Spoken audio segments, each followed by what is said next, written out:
want growth and jobs, and yet is giving no incentive or indication whatsoever to the developers of Rosebank and Jackdaw as to whether or not, if they spend millions of pounds on a new application, whether the government will or will not grant consent. Before we get onto the Rosebank oil field that Tice is talking about, here's an interesting fact about North Sea oil. All the readily exploited resources have, for the most part, already been exploited. So what's left is very, very hard to get at. And accordingly, it's very, very expensive to extract. And so if you look at a chart that shows you the kind of per barrel cost of extracting the remaining hydrocarbon reserves in the Earth's crust, I don't know, in Saudi Arabia, which I think is the cheapest, it's like $5 a barrel.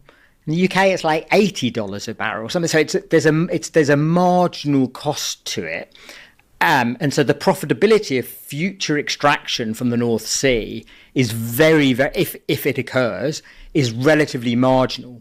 So Tice wants the UK to develop Rosebank, spending billions in subsidies, but it's expected that, like 80% of all North Sea oil, the majority of Rosebank's output will be shipped off for refining overseas, meaning it will not lower UK fuel bills. So those developers are much more likely to say, I'm not going to bother, I'm going to invest my money elsewhere. Will the Minister give an indication, yes or no, to a compliant application? Well, I think the honourable gentleman seeks to take me far beyond what I said at the beginning, which is not just to give an opinion on it, but he seems to say actually just adjudicate on the application right here in the House of Commons before either of the companies have applied. I think he knows fine well that I'm not going to do that. What we have put in place is a robust process where the clear pathway from the Supreme Court's judgment will set out exactly what companies have to do in their future applications.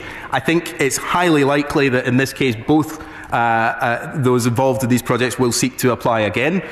They will do so, and the government will make a decision in due course. But I would say to him on the wider point about investment that this government is doing everything to make this one of the most investable places in the world to come and do business, clearing away, investing in this country because it's important, and the Clean Power Action Plan that we announced that the honourable gentleman opposes will deliver up to £40 billion of investment in this country every single year in the industrial future of this country, and he should get behind it.